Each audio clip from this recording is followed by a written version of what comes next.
Hello மக்களே, welcome back to my channel. I'm doctor chef VK. எல்லாருக்குமே இன்னைக்கு லைஃப் ஸ்டைலில் இருக்கிற பெரிய ப்ராப்ளமேன்னு பார்த்தீங்கன்னா ஹேர் ஃபால் தான். அந்த ஹேர் ஃபாலுக்கு ஒரு சொல்யூஷன் கொடுக்குற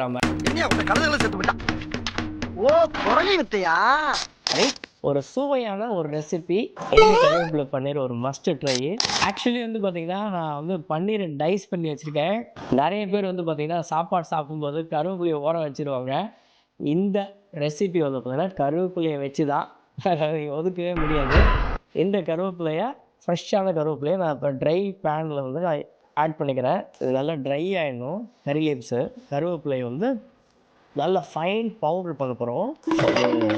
நல்லா வறுத்தாச்சு. அப்படியே அப்படியே கிறிஸ்பியாக இருக்குது, முறுமுறுன்னு இருக்குது, ரொம்ப செம்மையாக இருக்கு பாருங்க சவுண்டு. ஸோ இந்த ஃபேஸில் வந்து பார்த்திங்கன்னா இது வந்து நம்ம இந்த பவுலில் எடுத்துடுறோம். இப்போ இந்த கறி லீவ்ஸை பவுட்ரு பண்ணிடலாம். ஃபைன் பவுடராக பண்ணிட்டோம். இப்போ வந்து பார்த்திங்கன்னா ஜஸ்ட் ஒரு half cup of curd add பண்ணிக்கோங்க. இப்போ வந்து பார்த்திங்கன்னா கொஞ்சமாக ஜீரா பவுடர் ஆட் பண்ணுறேன், கொஞ்சமாக சில்லி பவுடர் ஆட் பண்ணுறேன். நம்ம அரைச்சி வச்சுருக்கேன் கருவேப்பிலை பவுடர்ஸ் நான் ஆட் பண்ணிடுறேன் எல்லாத்தையும். முக்கியமாக வந்து சால்ட் டு டேஸ்ட். நம்மகிட்ட ஒரு 100 கிராம்ஸ் ஆஃப் பன்னீர் இருக்குது. அடுத்து வந்து பார்த்திங்கன்னா கொஞ்சம் புளிப்புத்தன்மைக்கு இந்த லெமன் ஜூஸ் நான் ஆட் பண்ணிக்கிறேன். சில்லி பவுடர், ஜீரா பவுடர் அப்படியே வேறு மாதிரி ஒரு டேஸ்ட் கொடுப்பாங்க. பார்த்திங்கன்னா இது நல்லா ரெடி ஆகிடுச்சு. இந்த ஃபேஸில் வந்து பார்த்திங்கன்னா கொஞ்சமாக ரைஸ் ஃப்ளவர் ஆட் பண்ணிக்கோங்க. இந்த ஃபேஸில் வந்து பார்த்திங்கன்னா நம்ம ஆல்ரெடி டைஸ் பண்ணி வச்சுருக்க பன்னீர் க்யூப்ஸ் ஆட் பண்ணுறோம். எஸ், ரொம்ப ஜென்டலாக மிக்ஸ் பண்ணுங்கள், பன்னீர் உடஞ்சிரும். 10 to 15 மினிட்ஸ் நல்லா ஊறணும். பேனில் ஷாலோ ஃப்ரை பண்ண போகிறோம்.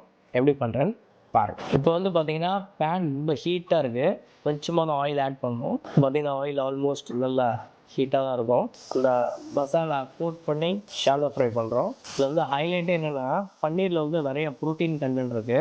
கேர்ள்ஸுக்கு வந்து கொஞ்சோண்டு ஹேர் ஃபால் ஆகிடுச்சுனாலே டென்ஷன் ஆகிடுவாங்க சைக்கலாஜிக்கலாக. ஜென்ஸுக்கு வந்து உழைச்சி ஹேர் ஃபால் ஆகிடும். ஜோக் இல்லை இல்லையா? கருவேப்பிலை பன்னீர் வந்து ஒரு சரியான ரெமெடி. பார்த்தீங்கன்னா செம்மையாக குக் ஆயிடுச்சு. அந்த கருவேப்பிலையோட மனம் பயங்கரமாக இருக்குது. ஆக்சுவலி பார்த்தீங்கன்னா இது வந்து லோ ஃப்ளேமில் குக் பண்ணணும். இந்த பன்னீர் வந்து நீங்கள் ஹை ஃப்ளேமில் குக் பண்ணிங்கன்னா it will become very rubbery. So அந்த பன்னீரோட சாஃப்ட்னஸ் இருக்காது. ஸோ ஆல்மோஸ்ட் குக் ஆயிடுச்சு. அந்த கருவேப்பிலையோட அந்த டார்க் கிரீனிஷ் அவ்வளோ சூப்பராக இருக்குது மசாலாவில். இப்போ வந்து நம்ம இதை எடுக்க போகிறோம் பிளேட்டில். இப்போ வந்து பார்த்திங்கன்னா கருவேப்பிலை பன்னீர் ரெடி ஆகிடுச்சு. இது வந்து கொஞ்சமாக நம்ம வந்து ஆனியன் ரிங்ஸ் வச்சிடலாம் கார்னிஷு. இதே தான் இவருக்கு இதான் வேலை. பார்க்கவே ரொம்ப அப்பிடைசிங்காக இருக்குது, செம்ம டெம்டிங்காக இருக்குது. சூஸிங் எ ரைட் இன்க்ரீடியன்ட். நம்ம வந்து உணவுலேயே வந்து நல்ல ஹெல்த் பெனிஃபிட்ஸும் இருக்குது. அதை வந்து புரிஞ்சு சமைக்கணுங்கிறது தான் என்னோடய கருத்து. பன்னீரில் வந்து பார்த்திங்கன்னா ஹை ப்ரோட்டீன் கண்டென்ட் இருக்குது, கருவேப்பிலையில் ஹை அயன் கண்டென்ட் இருக்குது. இது ரெண்டுமே சேரும்போது நிறைய பேருக்கு இருக்கிற ஹேர் ப்ராப்ளம்லாம் வந்து ஈஸியாக வந்து சார்ட் அவுட் ஆகும். அதை எலுமிச்சை மரத்தில் அப்படி பிழிஞ்சு அதை வந்து பார்த்திங்கன்னா இந்த 2 வெங்காயத்தை அப்படி வச்சு சூப்பர். முக்கியமாக வந்து பார்த்திங்கன்னா இந்த பன்னீர் அவ்வளோ சாஃப்டாக குக் ஆகிருக்கு, செம்ம டேஸ்ட்டாக இருக்குது. மறக்காமல் இந்த ரெசிப்பியை உங்கள் வீட்டில் உங்கள் கிச்சனில் ட்ரை பண்ணி பாருங்கள். யாருக்கெல்லாம் ஹேர் ஃபால் நிறையா இருக்கோ அவங்களுக்கு வந்து ரெசிபியை ஷேர் பண்ணிவிடுங்க. அண்டில் தென் இன்னொரு வித்தியாசமான ரெசிபியோட திரும்ப உங்களை சந்திக்கிறேன். Until then bye from doctor chef VK.